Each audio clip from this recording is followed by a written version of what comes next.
মেঘনাদ বধ কাব্যের তৃতীয় স্বর্গের আজকের তৃতীয় পর্বের আলোচনায় সবাইকে স্বাগত। আমাদের অন্যান্য স্বর্গগুলোর আলোচনা আমাদের এই ভিডিওর ডেসক্রিপশন বক্সে লিংক দেওয়া আছে, আপনারা সেই লিংকের মাধ্যমে গিয়ে অন্যান্য স্বর্গের আলোচনাগুলো শুনতে পারেন। তাহলে আজকে আমরা শুরু করব তৃতীয় স্বর্গ অর্থাৎ সমাগম বা সমাগম স্বর্গের তৃতীয় পর্ব। এই স্বর্গের 303 লাইন পর্যন্ত আমরা আগের ভিডিওগুলোতে ব্যাখ্যা করেছি। 304 লাইন থেকে আজকে শুরু করব। এই আগে আমরা এসেছিলাম যে রামের শিবিরের সামনে এসেছে নিমুণ্ড মালিনী, হনুমান সহ এসে দাঁড়িয়েছে। রামচন্দ্র বিভীষণকে বলছেন, আপনি নিরখিয়া দেখেন, নিরীক্ষণ করে দেখেন এটা আপনার ভাই কিনা। কারণ রাবণ একজন রাক্ষস, সে বিভিন্ন মায়া জানে, সেই মায়াজাল তৈরি করে সে এসে দাঁড়িয়েছে কিনা নারী বেশ ধরে। তো সেই জায়গায় হেনকালে হনুসহ উতরিলা দূতি শিবিরে, হনুমান সহ সেই দূতি এসে শিবিরে দাঁড়ালেন। প্রণমী বামা কৃতাঞ্জলি পুটে 36 রাগিনী যেন মিলি এক টানে কহিলা। বামা অর্থাৎ নারী, সেই নিমুণ্ড মালিনী কৃতাঞ্জলি পুটে অর্থাৎ প্রণাম করে, হাত জোর করে প্রণাম করে সে বলছে, এমনভাবে বলছে তার স্বর যেন মনে হচ্ছে 36 রাগিনী, অর্থাৎ সঙ্গীতের যে রাগ রাগিনী সেগুলো পুরোপুরি মিলে গেছে। এবং এই উদাহরণ এটা বলা হচ্ছে তার কণ্ঠস্বর খুবই সুন্দর করে সে বলছে, কহিলা প্রণমী আমি রাঘবের পদে আর যত গুরুজনে, আমি প্রণাম করছি রামচন্দ্রের পদে, রামচন্দ্রের চরণে এবং আরও যারা গুরুজন আছেন। নিমুণ্ড মালিনী নাম মম দৈত্যবালা প্রমীলা সুন্দরী, বীরেন্দ্র কেশরী ইন্দ্রজিতের কামিনী তার দাসী। সে তার পরিচয় দিচ্ছে, অর্থাৎ নিমুণ্ড মালিনী পরিচয় দিচ্ছে এভাবে যে নিমুণ্ড মালিনী আমার নাম, দৈত্যবালা আমি দৈত্যের কন্যা, প্রমীলা সুন্দরী বীরেন্দ্র কেশরী ইন্দ্রজিতের কামিনী তার দাসী, অর্থাৎ আমি প্রমীলা দেবীর দাসী। সেই প্রমীলা হলো ইন্দ্রজিতের কামিনী, ইন্দ্রজিতের স্ত্রী। অর্থাৎ নিমুণ্ড মালিনী বলছে সবাইকে প্রণাম করে, আমি ইন্দ্রজিতের স্ত্রী প্রমীলার দাসী, এই আমার পরিচয়, আমার নাম নিমুণ্ড মালিনী। আশিসিয়া বীর দাশরথী সুধিলা, আশীর্বাদ করে দাশরথী রামচন্দ্র তাকে বিশেষ করে জিজ্ঞেস করছেন, সুধিলা কি হেতু দ্যুতি গতি হেতাতব, বিশেষিয়া কহ মুরে কি কাজে তুষিব তোমার ভর্তৃণী শুভে, কহ শীঘ্র করি। তিনি জিজ্ঞেস করছেন, হে দ্যুতি তুমি কেন এখানে এসেছো, গতি হেতাতব এখানে কি কারণে, হেতু শব্দের তো কারণ, তো কী হেতু এই জায়গায় তোমাদের আগমন, বিশেষ করে আমাকে তুমি বিবরিয়া বলো, আমাকে বর্ণনা করে বলো কিভাবে তোমার ভর্তৃণী অর্থাৎ তোমার স্বামিনী, তোমার যে কর্ত্রী, তাকে আমি কিভাবে সন্তুষ্ট করতে পারি, কিভাবে তুষিব আমি, কহ শীঘ্র করি, তুমি দ্রুত আমাকে বলো। তাহলে এই যে নিমুণ্ড মালিনী এসে সবাইকে প্রণাম করে বললেন আমি প্রমীলার দাসী। রামচন্দ্র বললেন, ঠিক আছে তুমি বলো কী কারণে আমার এখানে এসেছো তুমি। তারপর উত্তরিলা ভীমারূপী, তখন সে উত্তর দিচ্ছে, বীরশ্রেষ্ঠ তুমি রঘুনাথ, আসি যুদ্ধ করো তার সাথে, নতুবা চারহ পথ পশিবে রূপসী স্বর্ণলঙ্কাপুরে আজি পুজিবে পতিরে। সে বলছে, বীরশ্রেষ্ঠ তুমি রামচন্দ্র, তুমি এসে তার সাথে যুদ্ধ করো, নতুবা তুমি পথ ছেড়ে দাও। তাহলে যুদ্ধ করো অথবা পথ ছেড়ে দাও, কারণ সে লঙ্কায় তার স্বামীর কাছে যাবে, তার স্বামীর পুজো করবে। বোধেছ অনেক রক্ষ নিজ বুঝো বলে, রক্ষ বধূ মাগে রণ দেহরণ তারে বীরেন্দ্র। সে বলছে তুমি তোমার ভুজ বলে, বাহু বলে অনেক যোদ্ধাকে তুমি মেরেছ, বধ করেছ, এখন তোমার কাছে রণ মাগছে, অর্থাৎ তোমার সাথে যুদ্ধ করতে আগ্রহ প্রকাশ করছে কে, রক্ষবধূ প্রমীলা, তুমি তার সাথে রণ দাও, মানে তার সাথে এসে যুদ্ধ করো। রমণী শতমরা যাহে চাহ যুজিবে সে একাকিনী, আমরা শতরমণী আছি, তুমি যাকে চাও সেই তোমার সাথে একাকিনী যুদ্ধ করবে। ধনুর্বাণ ধরো ইচ্ছা যদি নরবর, নহে চর্ম অসি কিংবা গদা মল্ল, যুদ্ধে সদা মুরারত, আমরা সব ধরনের যুদ্ধে আমরা রত আছি, তুমি কি ধরনের যুদ্ধ করতে চাও, অসি গদা যে কোনো ধরনের মল্লযুদ্ধ আমরা রাজি আছি।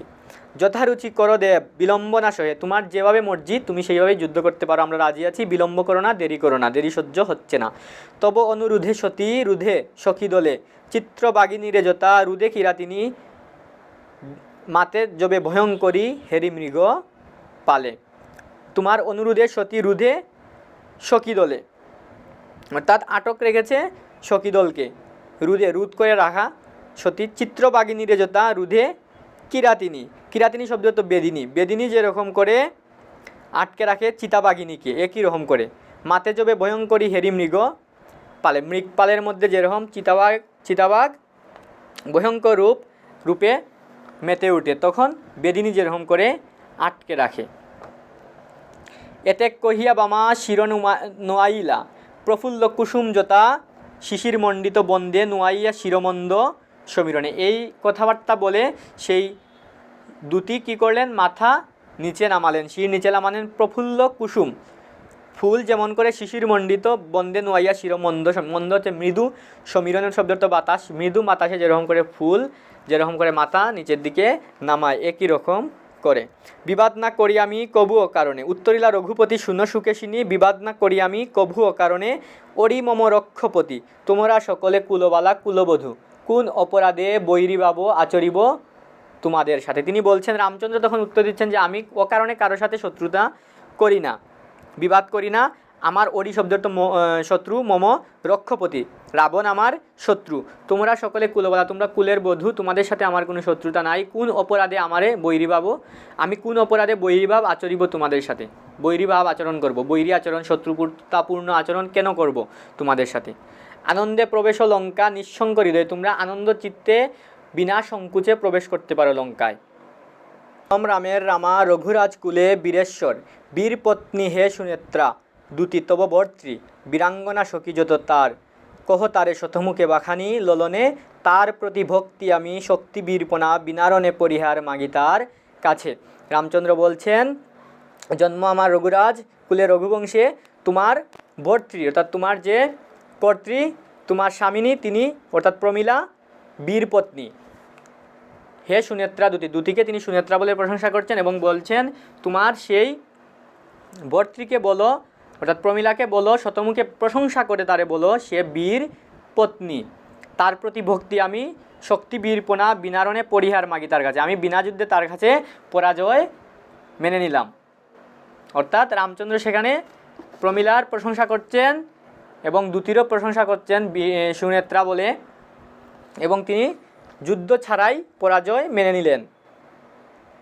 ধন্য ইন্দ্রজিৎ ধন্য প্রমীলা সুন্দরী, ভিখারি রাঘব দুতি বিদিত জগতে, বনবাসী দনহীন বিধি বিড়ম্বনে, কি প্রসাদ সুবোধনে সাজে বা যা তোমারে দিব আজি, সুখে থাকো আশীর্বাদ করি।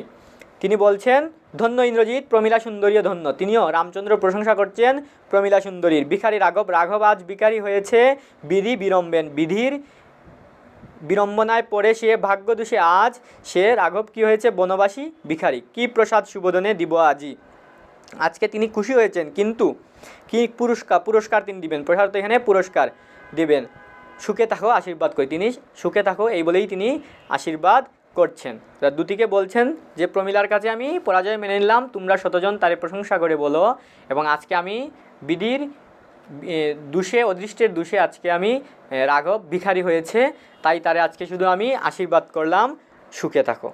এতে কহিয়া প্রভু কহিলা হনুরে, এবার তিনি হনুমানকে বলছেন দেহ ছাড়ি পথ বলি অতি সাবধানে, শিষ্ট আচরণে তুষ্ট করো বামাদলে।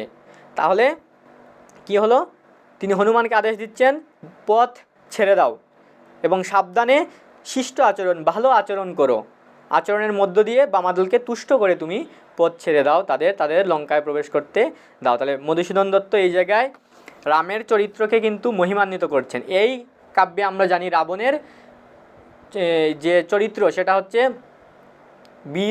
বিরচিত চরিত্র, এই বিরচিত চরিত্র হিসেবে ফুটিয়ে তোলার চেষ্টা করেছেন রাবণের চরিত্রকে, কিন্তু এই জায়গায় রামের যে চরিত্র, রাম কিন্তু সেখানে খুবই ভালো আচরণ করছেন এবং নারীদের বিনা যুদ্ধে লঙ্কার ভিতরে প্রবেশ করতে দিচ্ছেন, এবং তিনি পবননন্দন হনুমানকে বলছেন অতি তুষ্ট করো শিষ্ট আচরণে। প্রণমিয়া সীতানাথে বাহিরিলা দুতি, রামচন্দ্রকে প্রণাম করে দুতি বের হলেন। হাসিয়া কহিলা মিত্র বিভীষণ, এবার বিভীষণ বলছেন দেখো প্রমীলার পরাক্রম দেখো বাহিরিয়া রঘুপতি, রামচন্দ্রকে বলছেন বের হয়ে প্রমীলার পরাক্রম তুমি দেখো, দেখো দেব অপূর্ব কৌতুক, না জানি এ বামাদলে কে আটে সমরে, ভীমারূপী বীর্যবতী চামুণ্ডা যেমতি, রক্তবীজ কুলোরি। তিনি বলছেন বের হয়ে দেখো, না জানি না এই নারী দলে কে আটে সমরে, আটে মানে কে পারে যুদ্ধ করে, যুদ্ধের মধ্যে কে পারে, ভীমারূপী বীর্যবতী চামুণ্ডার মতো করে, অর্থাৎ এরা তুলনা দিচ্ছেন ভীমরূপী সেই ভীমার সাথে, চামুন্ডার সাথে, দেবীর সাথে, রক্তবীজের সাথে, রক্তবীজ কুল অরি, অরি শব্দের তো শত্রু। তাহলে এটা তিনি বলছেন কাকে? রামচন্দ্রকে। কহিলা রাঘব, তখন রাঘব বলছেন রামচন্দ্র, রামচন্দ্র, দ্যুতির আকৃতি দেখি ডরিনু হৃদয়ে রক্ষবর, ভয় পেয়েছিলাম, যুদ্ধ স্বাদ তেজুনি তখনই আমার যুদ্ধের স্বাদ শেষ হয়ে গেল। মুরো যে ঘাটায় শোকে হেন বাঘিনী রে, চলো মিত্র দেখি তব ভাতৃপুত্র বধূ। তিনি বলছেন এইরকম বাঘিনীদেরকে ঘাটায়, সে মুরো, চলো তোমার ভাতৃপুত্র বধূকে দেখি। যথাদূর দাবানল পশিলে কাননে, অগ্নিময় 10 দিশ দেখিলা সম্মুখে রাঘবেন্দ্র, বিভারাশি নির্ধূম আকাশে, সুবর্ণী বারিদ পুঞ্জে। অর্থাৎ দূরে দাবানল যদি কাননের মধ্যে, অর্থাৎ বনের মধ্যে, জঙ্গলের মধ্যে দাবানল প্রবেশ করলে যেরকম রাঘবেন্দ্র বিভারাশি নির্ধূম আকাশে, আকাশের মধ্যে যেরকম জ্বলে উঠে, দুয়াহীন আকাশের মধ্যে দাবানল বনের মধ্যে প্রবেশ করলে যেরকম ঝলঝল করে বিবাসহ জ্যোতিপূর্ণ হয়ে, সুবর্ণী বারিদ পুঞ্জে মেঘমালাকে, বারিদ শব্দের তো মেঘমালাকে সুবর্ণের মতো করে ফুটিয়ে তুলে একই রকমভাবে তিনি দেখলেন। শুনিলা চমকি কুদণ্ড ঘোর ঘোরাধরবরী, হুহুঙ্কার কুশে বদ্ধ অশির জঞ্জনী। কুদণ্ড ধনুক ঘোরঘর শব্দ, ঘোড়া ছটফট করছে হুহুঙ্কারে, কুশেবদ্ধ অশির ঝঞ্ঝন, তলোয়ার আবদ্ধ আছে কুশের মধ্যে, সেই তলোয়ার যে কোমরের মধ্যে ঝুলিয়ে রাখে ঝনঝন করছে। শেরুলের সহ মিশিয়ে বাজিছে বাজন, সেই বাজনার সাথে আবার বাদ্যযন্ত্র বাজছে। ঝড় সঙ্গে বহে যেন কাকলি লোহরি, ঝড়ের সাথে যেরকম করে পাখির শব্দ হয়, পাখির ডাক শোনা যায় একই রকম করে। উড়িছে পতাকা রত্ন সংকলিত আবা, মন্দগতি আস্কন্দিতে নাচে বাজিরাজি। অর্থাৎ পতাকা উঠছে রত্ন সংকলিত আবা, পতাকার মধ্যে রত্নগচিত এবং সেখান থেকে জ্যোতি বের হচ্ছে। মন্দগতি আস্কন্দিতে, অর্থাৎ হেলে দুলে যে চলে বাজিরাজি, অর্থাৎ ঘোড়া। বলিছে ঘুঙ্গুরা বলি ঘুনুঘুনু রুলে, গিরিচূড়াকৃতি ঠাট দাঁড়ায় দুপাশে অটল, চলিছে মধ্যে বামাকুল দল, উপত্যকা পথে যথা মাতঙ্গিনী জোত, গরজে পুরিয়া দেশ খিথি টলমলি। অর্থাৎ ঠাট শব্দতে সৈন্যদল যেমন করে দাঁড়িয়ে আছে, গিরিচূড়াকৃতি সৈন্যদল অর্থাৎ পাহাড়ের মতো অচল সৈন্যদল দুপাশে দাঁড়িয়ে আছে, এবং তার মধ্য দিয়ে বামাকুল দল অর্থাৎ প্রমিলার তার বাহিনী নিয়ে সে চলে যাচ্ছে। উপত্যকা পথে যেমন করে মাতঙ্গিনী যুদ্ধ, তার হস্তির যুদ্ধ, হাতিরা যেমন করে যায় ঠিক একই রকম করে গরজে পুরিয়া দেশ, গর্জন করে সারা দেশ, খিতি টলমলি, খিতি শব্দ তো পৃথিবী যেন টলমল করছে। এবং বুলিছে ঘুনুঘুনু বুল, ঘুঙুরি, যে পায়ের মধ্যে যে ঘুঙুর আছে সেই ঘুঙুরের বুল। এই রকম করে প্রমিলা তার দলবল নিয়ে তিনি লঙ্কার ভিতরে প্রবেশের জন্য সামনের দিকে এগিয়ে গেলেন। সর্ব অগ্রে উগ্রচণ্ডা নির্মুণ্ড মালিনী, সেই নির্মুণ্ড মালিনী দুটি কৃষ্ণ হয়রুরা ধনী কালো ঘোড়ার পিঠে তিনি আছেন, সেই সুন্দরী। ধনী শব্দ তো সুন্দরীরা জানি আমরা। ধ্বজদণ্ড করে হৈমময়, ধ্বজদণ্ড করে হৈমময়, পতাকা তার পতাকাদণ্ড হাতের মধ্যে, কর শব্দ তো হাত, ধ্বজ শব্দ তো পতাকা, হৈমময় সোনার, তার পাশে চলে বাদ্য করি, বাদ্য বাজিয়ে যন্ত্র বাজিয়ে, বিদ্যাধরী দল যথা হায় রে ভূতলে অতুলিত, ভূতলের মধ্যে এইরকম করে বাদ্য বাজনা যেন আর নেই, অতুলিত তুলনাহীন। বিনা বাঁশি মৃদঙ্গ মন্দিরা আদি যন্ত্র বাজে মিলি মধুর নিক্ষণে, মধুর সুরে মধুর শব্দে, এই যে মৃদঙ্গ বাঁশি বিভিন্ন ধরনের বাদ্যযন্ত্র বাজছে মধুর নিক্ষণ মধুর শব্দে। তার পাশে সুরিপানি বীরাঙ্গনা মাঝে প্রমিলা, সুরিপানি বীরাঙ্গনা মাঝে প্রমিলা, এই ধরনের বীরশ্রেষ্ঠ বীরদের মধ্যে শুল হাতে, তাদের মধ্যে প্রমিলা দেবী, তারার দলে শশীকলা যথা, অর্থাৎ শশীকলার শশী শব্দের তো চাঁদ, আকাশে তারার মধ্যে যেরকম চাঁদ, সব তারাও কিন্তু সুন্দর, তারা দেখতেও সুন্দর, কিন্তু তারার মধ্যে চাঁদ যেরকম করে আরও বেশি প্রস্ফুটিত, আরও বেশি সুন্দর আকর্ষণীয়, কীরকমভাবে অনেক অনেক বালাদলের মধ্যে প্রমিলাও সেই তারাদলের মধ্যে শশীকলার মতো করে। পরাক্রমে ভীমা বামা খেলিছে চৌদিকে রতন সম্ভবা বিবাহ ক্ষণপ্রভা সম, অর্থাৎ রতন সম্ভব বিবাহ, রত্ন থেকে জাত জ্যোতি ক্ষণপ্রভা বিদ্যুতের মতো করে ঝলকিছে। অন্তরিক্ষে সঙ্গে রঙ্গে চলে রথিপতি, ধরিয়া কুসুম দনু মুহুর্মুহানি অবৃত্ত কুসুম স্বরে,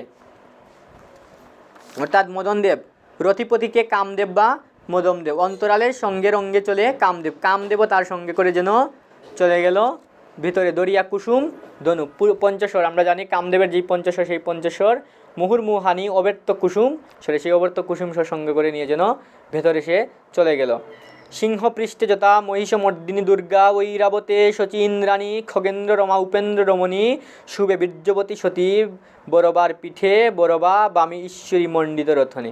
এগুলো উদাহরণ দেওয়া হচ্ছে, তাদের সাথে তুলনা করা হচ্ছে কার সাথে? মহিষমর্দিনী দুর্গার সাথে। তারপর ওই ঐরাবতের পিঠে যে ইন্দ্রের স্ত্রী শচী ইন্দ্রাণী খগেন্দ্র অর্থাৎ গরুড়ের পিঠে যেরকম করে গরুড়ের মধ্যে রমা উপেন্দ্র রমণী লক্ষ্মী দেবী বীর্যবতী সতী বরবার পিঠে বরবা বামী ঈশ্বরী, সেই ঘটকের নাম সেটা আমরা আগে দেখেছি।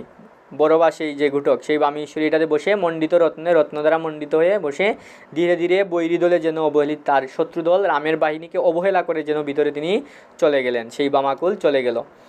কেহ টঙ্কারিল সিঞ্জিনী, ধনুক কেউ টঙ্কারিচ্ছে, হুঙ্কারি কেহ উলঙ্গিলা অসি তলোয়ার উলঙ্গিলা তলোয়ার কুশমুক্ত করছে, আশপালিয়া শুলে কেহ শুল যে হাতের সেই শুল আস্ফালিত করছে, হাসিলা কেহ বা অট্ট হাসি টিটকারি, কেউ বিপরীত দলের যে যোদ্ধা আছে তাদেরকে টিটকারি করছে উপহাস করছে। কেহ বা নাদিলা গহন বিপিনে যতা না দেখে সরিনি, সিংহ যেমন করে চিৎকার করে উঠে হুঙ্কার দিয়ে উঠে সিংহী একই রকম করে বিপিনের মধ্যে অর্থাৎ এই গহন কাননের মধ্যে যেরকম সিংহী ডাক দিয়ে উঠে এইরকম করে বীর মদে কাম মদে উন্মাদ বৈরবী। বীর মদ আবার কাম মদ দুইটাই, যে একটু আগে বললেন অন্ত ঋক্ষে সঙ্গে রঙ্গে চলিলা রতিপতি, সেই কামদেব সেও চললেন বীর মদে আবার কাম মদে, কারণ বীরত্বের সাথে কাম মদে জর্জরিত হয়ে। প্রমীলা তার স্বামীর সাথে প্রমোদ উদ্যানে ছিলেন, সেই প্রমোদ উদ্যান থেকে কিন্তু তিনি কাম মদে মত্ত হয়েও লঙ্কার ভিতরে প্রবেশ করছেন।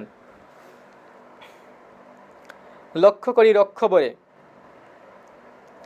কহিলা রাঘব, রক্ষবর অর্থাৎ সেই বিভীষণকে তিনি উদ্দেশ্য করে বলছেন রামচন্দ্র, কি আশ্চর্য নৈকশ, নিকষা সতীর যে ছেলে, এই জন্য তার আরেক নাম নৈকশ।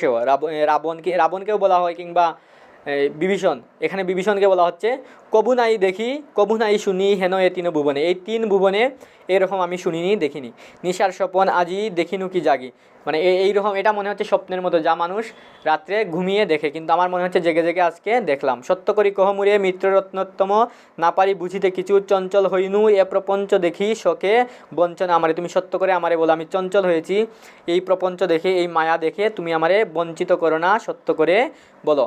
চিত্ররথ রথিমুখে শুনিনু বারতা, উড়িবেন মায়াদেবী দাসের সহায়ে, পাতিয়া ছল সতী পশিলা কি আসি লঙ্কাপুরে, কহ বুধ কার এ ছল না। রামচন্দ্র এখনও এটা বিশ্বাস করতে পারছেন না যে তিনি প্রমীলা। তিনি বলছেন মায়াদেবী, আমি চিত্ররথ যখন অস্ত্র নিয়ে এসেছিল, চিত্ররথ আমাকে বলেছিল মায়াদেবী আসবেন লক্ষণকে সাহায্য করতে, তাহলে কি মায়াদেবী এই রক্ষকুলের বালা হয়ে রাক্ষসকুলের রমণীর বেশ ধরে তিনি লঙ্কায় প্রবেশ করলেন? তুমি আমারে সত্য করে বলো। বুধ শব্দের তো জ্ঞানী, তিনি বলছেন জ্ঞানী বিভীষণ তুমি সত্য করে আমারে বলো।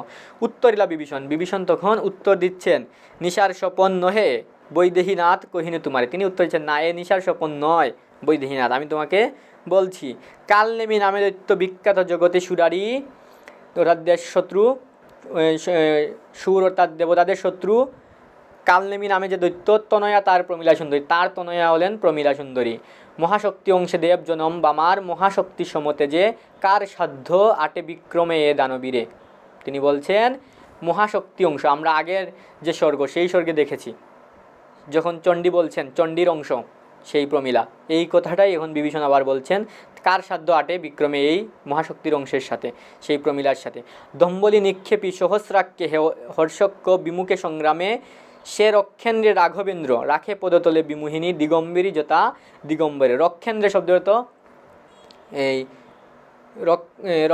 রক্ষকুল অর্থাৎ রাক্ষসকুলের যে ইন্দ্র সে হচ্ছে কে ইন্দ্রজিৎ বা মেঘনাথ, সেই মেঘনাথকে রাখে পদতলে বিমোহিনী, এই বিমোহিনী প্রমীলা সেই মেঘনাথ ইন্দ্রজিৎকে পদতলে রাখে। দিগম্বরী যথা দিগম্বরে, দিগম্বর শব্দ তো শিবকে যেরকম করে কালী যেরকম করে শিবকে পদতলে রাখেন, একই রকম করে সে পদতলে রাখে কাকে? ইন্দ্রজিৎকে, মেঘনাথ ইন্দ্রজিৎকে। দম্বলি নিক্ষেপী সহস্রাক্যে, দম্বলি নিক্ষেপ অর্থাৎ বজ্র নিক্ষেপকারী সহস্রাক্ষ, সহস্রাক্ষকে ইন্দ্র, সহস্রাক্ষ কেন নাম এটা আমরা আগে ব্যাখ্যা করেছি। যে হর্যক্য বিমুখে সংগ্রামে, যে সিংহকে পরাজিত করে সংগ্রামে, সেই সিংহ হলেন ইন্দ্ররূপ সেই বজ্র নিক্ষেপকারী সিংহকে পরাজিত করে কে? ইন্দ্রজিৎ মেঘনাদ। সেই মেঘনাদ ইন্দ্রজিৎকে পায়ের নিচে রাখে কে? পায়ের নিচে যেরকম করে রাখেন দিগম্বরী, যেরকম রাখেন দিগম্বর শিবকে, সেই একই রকম করে সে পায়ের নিচে রাখে প্রমীলা। তাহলে জগতের রক্ষা হেতু গরিলা বিধাতা এ নিগরে যাহে বাধা মেঘনাদ বলি মদকল কালো হস্তি যতা বাড়িধারা নিবারে কানন বৈরি ঘুর দাবানলে নিবারে শতত সতী প্রেম আলাপনে এ কালাগ্নি যমুনার সুবাসিত জলে ডুবি থাকে কালফনি দুরন্ত দংশক সুখে বসে বিশ্ববাসী ত্রিদিবে দেবতা অতল পাতালে নাগ নর নর লুকে। অর্থাৎ তিনি বলছেন জগতের রক্ষা হেতু এই নিগর, এই বন্ধন সৃষ্টি করেছেন বিধাতা যাহে বাধা মেঘনাদ বলি। মেঘনাদকে বন্ধন করে রেখেছে কে? এই প্রমীলা। মদকলক কালো হস্তিজতা বাড়িদারা নিবারে কানন বৈরি ঘুর দাবানলে। মদকল কালো হস্তি, সেই মদকল কালো হস্তি রূপে মদমত্তকে শৃঙ্খলে বেঁধে রাখার মতো করে বেঁধে রেখেছে প্রমীলা। যথা বাড়িধারা অর্থাৎ বৃষ্টির ধারা যেমন করে নিবারে কানন বৈরি ঘুর দাবানল, সেই দাবানল যে কানন বা বন জঙ্গলকে পুড়ে ছাই করে দেয়, সেই দাবানলকে কে রাখে? নিবারণ করে রাখে কে? বাড়ি দ্বারা অর্থাৎ বৃষ্টি দ্বারা যেরকম করে রাখে। নিবারে শতত সতী প্রেম আলাপনে এক আলাগ্নি, সেই কাল অগ্নি মেঘনাদ ইন্দ্রজিৎকে নিবৃত করে রাখে কে? প্রমীলা সুন্দরী। না হলে সে জগতের আরও বেশি অনর্থ করে ফেলত। যমুনার সুবাসিত জলে ডুবি থাকে কালফনি দুরন্ত দংশক, সেই যমুনার জলে যেরকম দুরন্ত দংশক ফণি শব্দের তো সাপ যেরকম করে ডুবে থাকে, একই রকমভাবে নিবৃত রাখেন প্রমীলা তারে।